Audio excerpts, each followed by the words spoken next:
through the city, yeah, you know I keep my dime riding with me. We live, baby.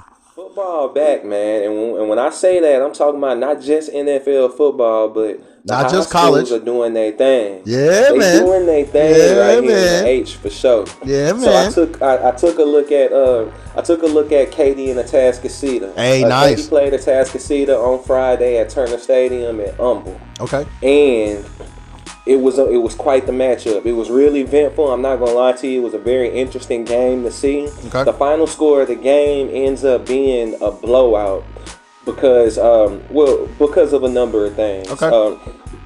I want to tell you all about it, but let me start with Katy for sure, because Katy overall they played a good game. They showed some good things. Yep. Katy has a good offensive line and a good defensive line. Very solid. And so.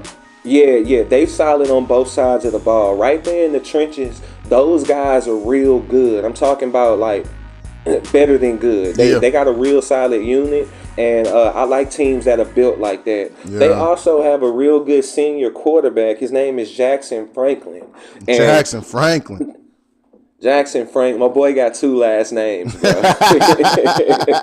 Now, this is a kid that I was led to believe at first wasn't that mobile, but he ends up scrambling for a bunch of yards. He was also slanging the ball. I think he's got a pretty good arm on him. Yeah. He also had plenty of time because of the protection the O-line was giving him. Yeah. Actually, I should mention this too. This matchup was a matchup of two like titans. Yeah, powerhouse. Well, powerhouse schools too. Katy's all very well known for football, and Atascocita's been in those big games for the last few years. You're right. But very specifically, these running backs, the matchup of these running backs was real nice to see. On Katy's side, they got a kid named Tremaine Hill. Okay. He goes by Trey. And Trey Hill ran for over 200 yards in this game behind that offensive line. Yeah, man. That's what they call a workhorse. For some reason... Yeah, exactly. Now he's sharing carries with another kid behind him named C.J. Watt, and C.J. Watt is one of those tough runners. I would describe him as a power back, but I saw him sharing carries with Trey Hill. He was just he wasn't the same level of effective. Trey Hill is a monster. He's the real deal. He catches passes out of the backfield, and again, he rushed for over 200 yards in this game. I was going to add a little note. I don't know, just growing up out there, I know Katy's teams are always very similar. They always have a running back that's very more like mobile, like a Joe Mixon, somebody that can get out of the pocket. You know what I'm saying? That can catch a pass, and then they have a guy that's coming down hole and hitting you in the mouth. And they usually have those two in tandem. I don't know if that's how it was for this game. Yeah. That's what it looked like here. They actually featured 3 running backs in this game, but it was dominated by Trey Hill. So that's worth noting. Now, as far as Atascocita is the real deal. They was ranked number 1 coming into the season before they played any games. Yep. And it seemed like it was for real. They have a kid there that is must-see TV. His name is Cardae Mack. You remember that name? Cardae Mack. Yeah. Cardae Mack is the real deal. He's you remember on NCAA on the college football game when you're recruiting and everybody on the game is listed by their position. Oh yeah. And then you got certain guys that's just listed as athlete. Yeah. That's him. That's how you would describe Cardae Mack. That name even sounds like it. Somebody named Cardae Mack. Sound like he's a baller. Hey, everybody would do well to remember that name because Cardae Mack is up next. Yep. Cardae is the 5th prospect coming out of Houston starting right now. You know, that could change. But as of right now, he's the number 5 prospect coming out of Houston this year. Going into this game, so last year, Cardae Mack played quarterback after after their starting quarterback was injured, and he had a hell of a year. Yeah. He had a real good year last year playing quarterback, but his natural position is actually running back. And so going into this season, we were being told that Cardae Mack was going to be moving back to his original position as running back. Then at the beginning of this game, I found out that he's won the quarterback position from the guy they were planning on handing the reins to. Oh. And so, what do you know? He's starting at quarterback after a great year last year.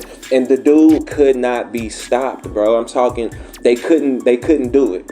Now, one thing, I talked about them in the trenches as far as Katy. Yeah. One thing about them, though, they suffered when it came to tackling in the open field. On the first level, they got some stops at the first level, but on the second and third level, the safeties, the linebackers, they were missing several tackles when it came down to running back C.J. Toney and Cardae Mack, and that ended up being a disaster for them.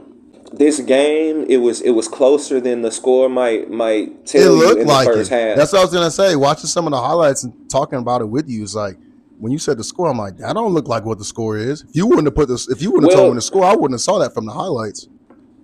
Well, what happened here was it was looking like it was going to be a real good game coming up all the way up into halftime, and So what you had was these guys. Katy was scoring on every drive. Sometimes it was field goals, sometimes it was touchdowns. Atascocita is scoring on every drive. So when it finally came down to Katy stopping Atascocita on fourth down, they lined up as if they were about to punt. Now I'm not sure if Cardae Mack is their punter, but he's lined up in the position of the punter, which would have been a red flag to me, right? What do you think happened? Yeah, he about to do something. He running. They faked the punt. Yeah, they faked the punt, ended up gaining the first down several yards after that, and the play immediately afterwards led to a score. And so, to me, that's one of those things that you can only do one time. I even said that out loud to my wife when we was watching it, is that's one of those you can only do one time. Yep. But then they stopped them on fourth down again. I mean, they stopped them on third down again, and it went to fourth down. Got it. And when it went to fourth down, they lined up in the exact same formation as if they were about to punt it with Cardae Mack in the back, and he did it again. Hey man, I don't know how they let that happen. Fool me once, shame on you. Fool me twice, shame on me. I don't know how they let that slide twice, but that ended up creating the space that they needed, because immediately after that, he gets his boy C.J. Toney in the end zone for another touchdown that kind of stretches it apart. Then when Katy ends up, they were in a good position because they were getting the ball at halftime. Yep. They had deferred at the beginning of the game. Yeah. At halftime, immediately out of halftime, they hand it off to Trey Hill, and he fumbles the ball and hands it back over to Atascocita. Yeah. The drive after that, C.J. Watt gets a handoff and ends up fumbling the ball again, and Atascocita is scoring on all these drives. Yeah. So the fumbles are really what took the game away from them, but it was helped by the fact that you were beat by a fake punt twice. Yeah, and then after that, 33-50 something. Yeah, those two touchdowns. You're right. Yeah. Yeah, after that, Katy refused to punt the ball to them either. They were just going for it on fourth down. It looked like, if you ain't going to punt the ball to me, we ain't punting it to you either. But let me wrap this up by saying, if you don't know this name, Cardae Mack is somebody to watch. Yep. Who is that? Trey Hill is somebody you're going to need to watch. And keep an eye open for C.J. Toney, who's playing with Cardae Mack. For as long as he's paired up with that guy, he got somebody he can rely on.